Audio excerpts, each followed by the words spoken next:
My name is Heather. I'm a grateful believer who is in recovery for surviving many forms of abuse, trauma, and codependency. I struggle with trust issues and fears. I'm going to start in a word of prayer. Dear God, I pray you just calm my heart. Help me be able to not be anxious and nervous. That I'll be able to share this without stuttering or going over and just be able to speak. I pray that eyes and ears will be open and people will be delivered. Thank you for what you're going to do. Amen. As far back as I can remember, I had felt stupid. At 15 months old, I suffered traumatic brain injury because I had fallen a whole story onto concrete, which significantly affected much of my development and thinking. I did not walk till age 2, and I didn't learn to read till 13. I was homeschooled. But really, my education was neglected because we just played outside and sometimes played in school, especially when the oil man came. As a young child, I was victimized by close family members, both a female and a male, which shattered trust in my young mind and left me wondering who to trust. My dad was a self-employed contractor, which had us working at a very young age. I remember by age 8, I was running across the room. Hard work, efficiency, and punctuality was demanded. My family was known as the hardest, fastest workers. My dad was a reformed alcoholic that had been physically abusive to my mom before their salvations. Even after their salvations, my parents frequently fought, with my dad often leaving the house. I remember thinking as a child, if my mom would just shut up and do as she was told, our home would be better. It left me feeling insecure and afraid, leaving me with a fear of abandonment and submission minded. I chose to try to find ways to keep peace, which often resulted in my own meltdowns. I didn't want to do anything to upset or cause arguments, but feeling invisible and wanting attention didn't make my needs any less.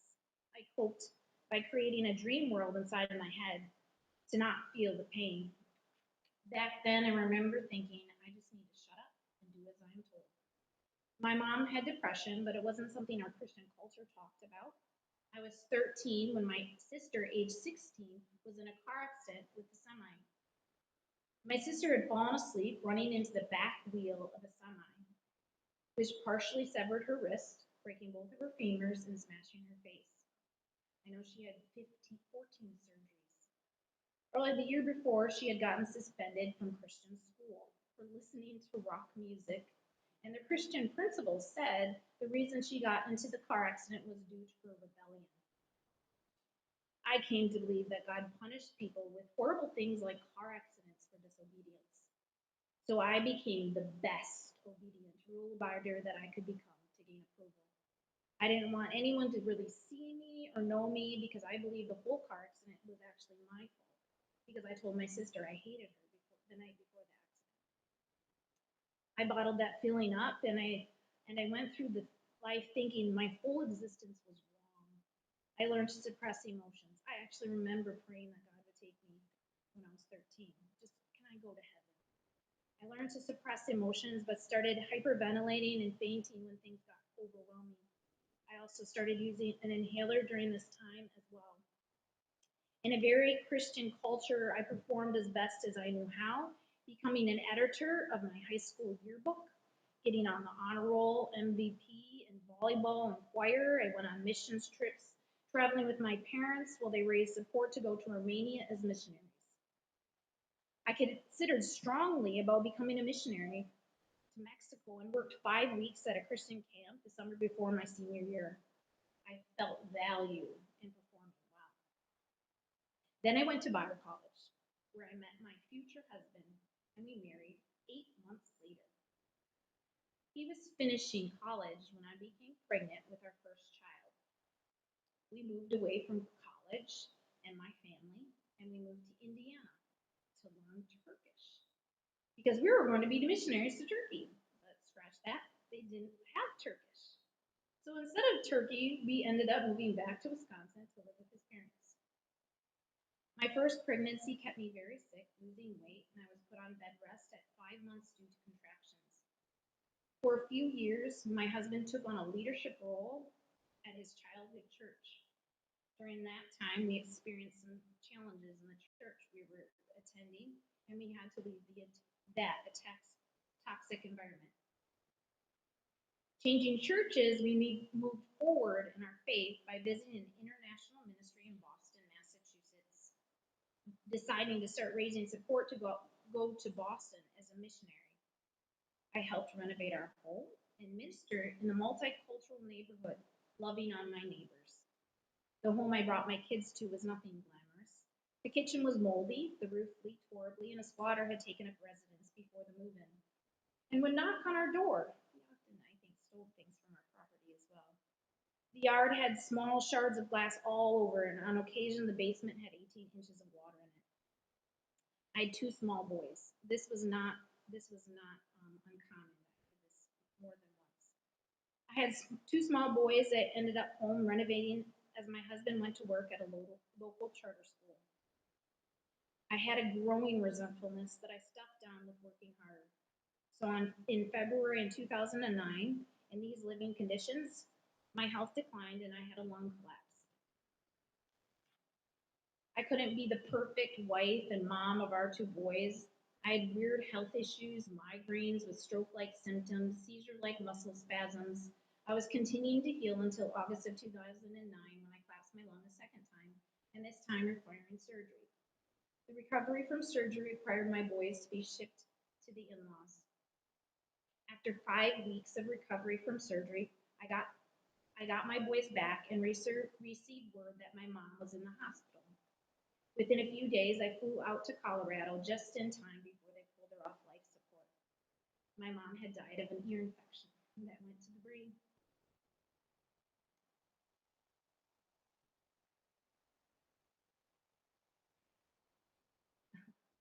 Oh, I've never cried at this point.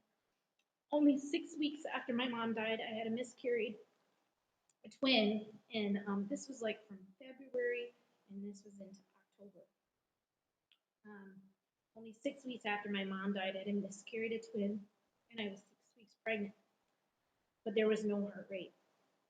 At my 6 week or 12-week pregnancy check, the doctor didn't know if it was a viable pregnancy, but I didn't doubt, and his heart rate was 160. In 2010, my third son was born. After over a year of health issues and the loss of my mom, God had remembered the blessing was my third son, and honestly, he is still a blessing. And yes, but I'm going to flash forward just a minute so you can see what God does. About 2 years ago, as I was praying to start a ministry at our church, God took me to this cloudy sky. It was like the sky. I was laying down in the front of my church, praying about what He wanted, and this cloud opened up, and I saw Jesus holding a baby, and immediately I knew it was my child, that I had miscarried, and He told me I didn't need the shame that I carried from His death, and that He was taking care of her. My kids and I were sure, we determined it was a girl, and I can't remember. I think it was Lydia. We named it. Life did not get easier with the passing years, and as we moved a few more times, eventually landing in the country to start an apple orchard, there was always something new. I went to counseling and started attending a women's sexual abuse support group. I started working on the issues inside, but I wouldn't admit the various mental health issues that I was struggling with. Because anxiety, depression, that kind of stuff was thin. So I definitely didn't have those issues. That they were growing with my ability to perform well due to grief and health problems. I was pregnant with my fourth child, first girl, which made me question how I wanted to be treated as a woman. What was I told and thought was true was my existence and value was placed on my husband. So I felt like God was constantly unhappy with me, as if He was ashamed of me and I was no good and unworthy. After 14 years, I had four children, three of them having different forms of disabilities, moved 16 times, renovated 5 homes, started renovating a small hotel with a house. My husband had been abusive. I was more than exhausted. My soul ached. I was on a hamster wheel with no end in sight, no hope of change, and it felt like a madman was leading the way. Since I was 16, I had read my Bible, prayed, went to church, but I never felt like I really mattered to anyone. I was critical and judgmental, but deep down I was fearful of losing those closest to me. I worked incredibly hard to gain approval, performed, earned favor, and behaved perfectly. On April 25, 2017, life changed quite drastically. When my husband told me that he was done being married, packed up all of his things out of the closet that night and moved to a different room. Fear of abandonment heightened here. The next day, on my 36th birthday, I left to go speak with a pastor as I was very emotional. And while I was away, my husband told my kids that we were getting divorced. He moved out that day. I continued to abandon myself to take care of the needs of my children. God met me in this season with intimate walks and talks. He woke me up in the morning, telling me to go. I walked to Lake Superior. We lived in Grand Marais, Minnesota, and it felt like he held my hand. It was so real. He once told me he wanted me to go buy something at the local farmer's market after our walk, and I told him, you know, my banking account. And and so I got there and I went to a friend's stall and I was just looking, and a friend came up and handed me cash and told me to buy something from her sister's booth. Another time he told me I was going to give me another gift, so I sat down looking at Lake Superior, and he told me he was going to heal me of severe complex migraines. It was the weirdest thing, but I remember opening my mouth and coughing, and he delivered me of migraines. In 2019, a sequence of events happened in about 6 months. Formal moral choices, that relationship ending, a fire to our chicken coop that connected to our home that caused smoke inhalation, bone bruises to my leg, and my son breaking his leg in two places, requiring surgery, the sudden death of my dad, an aunt, and two friends. The shame, pain, and grief. As a child, I had accepted Jesus as my Lord and Savior, but until I made poor moral choices and was forgiven, did I grasp the grace and love of God. No longer did my performance matter or the good I did, but as I worked out my own salvation with fear and trembling, I grasped what it was like to wear his robe of righteousness that covered my sin and disgrace. Due to codependency and fears in relationships, I went through 3 engagements, with the last one being a risky relationship with a guy relapsing with prescribed drugs and alcohol.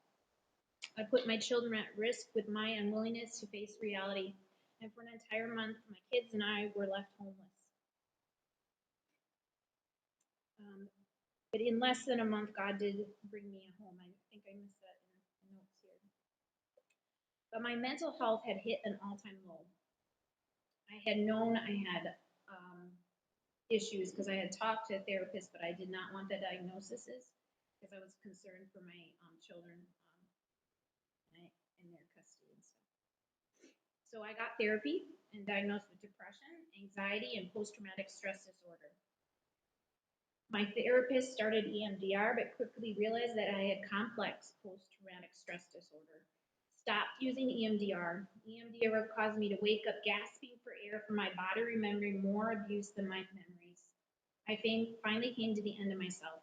I didn't work for 7 months, just sitting and staring, not able to function. Not long after going back to church, my church is Lighthouse Christian Church in Fond du Lac, Wisconsin. The pastor's wife prayed along with others who ministered to me. God started to take away the severe anxiety. It was less debilitating. It wasn't all at once. Depression became less and less. And even at times when I get sad, it never goes down to where it used to be. See, PTSD, I still get triggered, but it doesn't have the same power as it once did. There have been people God placed in my path along the way. Right after my divorce, a friend from my previous church would drive 5 hours monthly to love my kids and take over my work duties. She would kick me out, and I didn't have money. She'd give me a 20 and told me to go. She loved me when I didn't feel lovable, making me a part of her family. She bought gifts for my kids, took them out for Christmas. She discovered the gold that was already in me and gave me an example to follow. I would not be the person I am without her guidance. Thankfully, I have a sponsor and accountability partners who accept me as I am and encourage me and challenge me to grow. My life verse is Luke 1:37. Nothing is impossible with God. And I see its power in my testimony. God continues to rewrite my story. I've chosen to trust what he said about me and that I'm fearfully and wonderfully made, which means he stood back in awe of what he created, which makes me awesome. Since I know I'm a treasurer, I work at setting healthier boundaries. I used to say I set healthy, but I work at it. Where access is restricted and my vulnerabilities are better kept safe. On my road to recovery, I've had to own up to the issues inside and forgive myself. Although abuse has caused a lot of fear and trust issues, his faithfulness and steadfast love has given me courage and strength to face traumatic events. I have waves of anxiety at times, and recently it got a little worse. But worship, dance, and prayer help me to release and give it over to God. I love dancing to worship. Encountering God in the situations have left me, uh, encountering God in the situations that have left me traumatized inside has been the most healing. I try to spend at least 1 hour a week where I sit, and 1 hour seems to not be enough, where I sit in silence with God. I invite him into my life. Sometimes it's just silence. There's nothing. I try to be quiet. It's hard sometimes. My life and in pain and struggles. And one time he brought me to my childhood where I was hiding with my hands over my eyes under a table in my underwear. My dad found me and he spanked me. And through a childish sexual abuse mind, I felt I was disgusting and dirty. And then I was made to be abused. Poppy is my name for Heavenly Father. He kept taking me to this place, but he replaced it, where he told me, naked or clothed, that I was pure. In a vision, I saw pictures of myself dancing as a child, and we weren't allowed to dance because I was Baptist. And as I grew up, I was in a white dress, and he put a crown on my head, and he called me his queen. God gives us the authority to rule and reign with him, to overcome, as the verse here is, by the blood of the Lamb and the words of our testimony. During a season of moving closer to my ex-husband, I experienced severe anxiety, but God kept bringing me feathers. So I'm Heather, and I called Heather Feather. And once I looked up and I saw a feather floating in my bathroom. Another time I was at a craft show and I saw a light. It was like a light, and then a feather just came down. And oh yeah, so I had this tattoo done. I don't know what your views are on, but it says there's a quote that says, "Hope is the thing with feathers; it lingers in the air and never." Hope is the thing with feathers; it sings a song and never stops at all. And this is me and my 4 kids, and we found freedom and hope because of Christ. Yeah. So Psalms 99, I would listen to this over and over and over again. Whoever dwells in the shelter of the Most High will rest in the shadow of the Almighty. I will say of the Lord, he is my refuge and my fortress, my God in whom I trust. Surely he will save you from the fowler's snare and from the deadly pestilence. There's so many things we're afraid of. He's going to save us. He will cover you with his feathers, and under his wings you will find refuge. His faithfulness will be your shield and rampart. You will not fear the terror of night, nor the arrow that flies by day, nor the pestilence that stalks in the dark, nor the plague that destroys at midnight. 1,000 may fall at your side, 10,000 at your right, but it will not come near you or me. You will only observe with your eyes and see the punishment of the wicked. If you say, Lord, the Lord is my refuge, and you make the Most High your dwelling, no harm will overtake you. No disaster will come near your tent, for he will command his angels concerning you to guard you in all your ways. I used to have that right over my son's bed. They will lift you up in their hands, so that you will not strike your foot against a stone. You will tread on the lion and the cobra. You will trample the great lion and the serpent, because he loves me, says the Lord. I will rescue him. I will protect him, for he acknowledges my name. He will call on me, and I will answer him. I will be with him in trouble. I will deliver him and honor him. With long life, I will satisfy him and show him my salvation. God called me out of timidity, introvertedness, as I listened to other stories and needs, giving me great courage and strength. So I spent close to 3 years working to get a celebrate recovery started at my church. I honestly felt like I couldn't see one step in front of the other, but I sought God's heavenly kingdom first, and I believe God will bless everything I put in. Even though Celebrate Recovery recently closed after only 11 months in operation, I learned valuable tools and given training that I will take along my journey. I'm getting certified in life coaching and mental health, trauma, and recovery, and I'm not sure what God's going to do in that. In the last few months, I've struggled with anxiety and fears of rejection, abandonment due to recent events, and the uncertainty of the future. I try to take every single thought captive and give it to God, casting it to Him. But I do not do this perfectly. There are days when my thoughts still spiral out of control. I say I do not partner with fear and anxiety, and when I do partner with fear and anxiety, I confess it and I renounce any lies about myself and about God. I then ask God to speak truth to me and my heart and my situation. Our church does an inner healing prayer called Good Soil. It's from Sozo, which is in the Bible as wisdom or counsel, and that helps it with me is healing as well. Gratitude is by far the greatest tool, because the sooner I can thank God in the struggle, the sooner I gain the victory.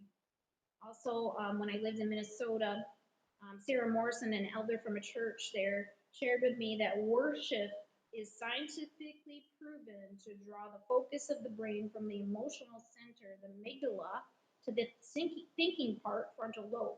It takes from being consumed by negative emotion to being able to see and think of solutions. It's amazing. I always say, yeah, we should get excited. Yeah. So I always say, God isn't, when He says, rejoice evermore, pray without ceasing, and everything gives thanks. He wasn't narcissistic, and He also knew how He made us. He made us to glorify Him, and so He made us because He loved us. Being a survivor of childhood trauma, dysfunction, neglect, and sexual abuse, I was not given a manual or understanding of what healthy looked like. But now I'm learning and experiencing intimacy with God, where He meets me daily, whispering how He loves me when I'm imperfect. And recently, the verse that I've dwelt on is Romans 9:25b through 26. Those who were not my people, I will call my people.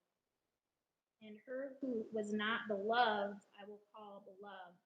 In the very place where it was said to them, you are not my people, there they will be called sons and daughters of the living God.